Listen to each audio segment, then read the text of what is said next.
Here is a very strange thing. That every creature, therefore, which feels that it is human, and which knows that it's there in the same way as you know you're here, experiences being here as constituting a sort of blockage. The sensation of a certain tension which constitutes the feeling of I-ness, of there-ness, of being here. Because after all, every creature is a particular form. Everything is individual. Not only you as a total organism standing here, but all the component cells of your body. Each one of them has some sort of a feeling of its own. And it is individual. You can look at a microscope at the right level of magnification, and you can see that thing there with its own little life. And if you examine the stream of your blood, you'll find it full of all kinds of organisms that are having all sorts of conspiracies and games and plots and eating each other and doing these things that like we do. Only we realize that we wouldn't be healthy as a total organism unless there were all these wars and fights and plots and politics going on between the various cells in our blood. But from their point of view, you see, they feel a little bit put out because they're being organized.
There is this sensation of practically every living being of constituting a center of tension and of resistance.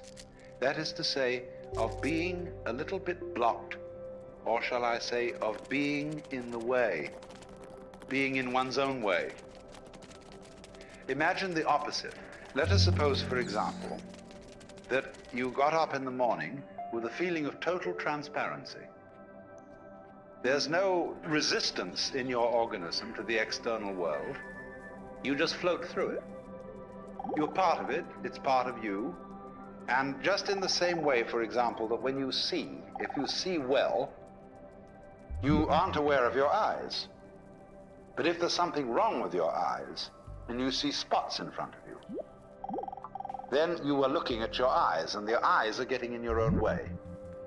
And so in exactly the same way, the perfect form of man is unaware of himself, because he doesn't get in his own way. He is thus, in this sense, completely transparent.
Do you know, if you study your body and its dynamics, you will find that you are fighting all the time. Most people are, some aren't, but most people are fighting the external world all the time. Very many people are afraid that they will fall apart or somehow disintegrate if they don't make efforts to hold themselves together, or else that they will be disintegrated by some outside agency if they're not constantly on the alert like this, all around, you see, to protect themselves. Now, I'm not saying you shouldn't do that, but I'm inviting you to become immensely aware of the fact that if you do that at all, that you do it. And that you have, therefore, this sense of being alone, of being a particular, separate form that is unlike any other form on earth. That's just you. And concentrate on that.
As you focus on that sensation of distinctness, we'll even call this one separateness, the thing to do with all feelings that you don't like is to experience them as deeply as possible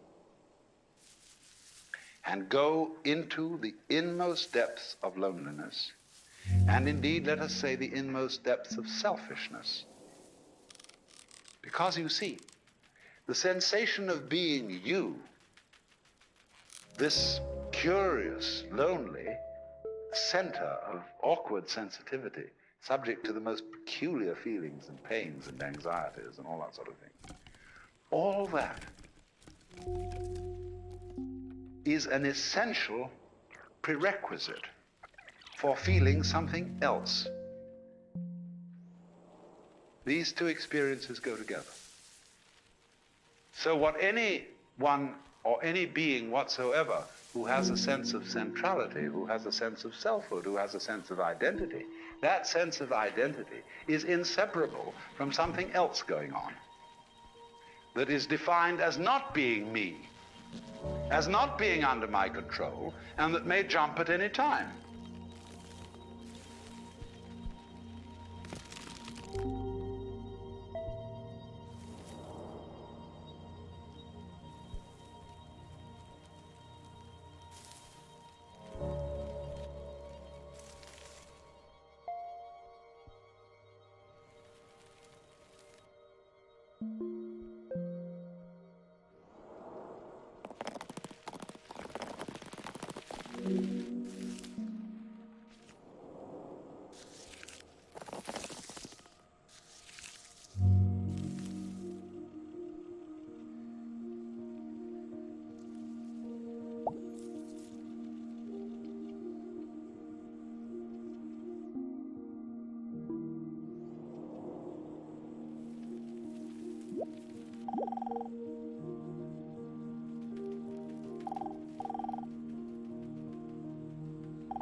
So, what I want you to understand is that these two sensations, one of being the lonely, central, sensitive, vulnerable self,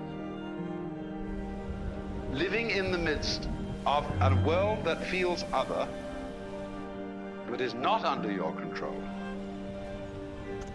I want to try and show you that these two sensations are really one sensation, or rather two aspects of one sensation. You couldn't have the one experience without the other experience. Now, this is a rather good thing to know, because it means that you won't panic if you discover this. People who suffer from chronic anxiety are always in doubt, you see, about this relationship between what I feel as myself and what I feel as something else.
Every living being is a manifestation of everything that there is. Crazy. But the thing is that what we do is to try and prevent people from realizing that this is so, by pointing out to them in the most subtle ways their limitations and seeing if we can phase them, make them uncertain, make them unsteady. It's like all sorts of games that you can play where if a person wavers, he loses. But people play that with each other all the time. And the reason they do it is not the reason they think. It is that if everybody were perfectly clear that they were a manifestation of the divine being, nothing very much would happen. But so as to keep everybody a little bit unclear about it, the whole thing bugs itself and creates these little doubts. So what we're beginning with is these little doubts, you see, these sensations of blockage, of not being very sure of yourself, but knowing very much indeed that you are yourself and that you're alone and it's all up to you. The terrible feeling of responsibility. So what I'm trying to point out to you is if you intensify that feeling and bring it to its highest pitch, you will immediately realize that you are aware of it only by virtue of the entire sensation of something else, something defined as not you. So the feeling of not you and the feeling of you are relative. They go together, and you can't have the one without the other. And if you can't have the one without the other, that means there's a secret conspiracy between the two. They are really the same, but pretending to be different. Because the whole idea is if there wasn't a difference, you wouldn't know anything was happening. There'd be just yourself echoing back at you, you see, and you'd feel like a madman in a hall of mirrors, where everything you went was just yourself, you see, in all directions, just you. Well, that's no fun.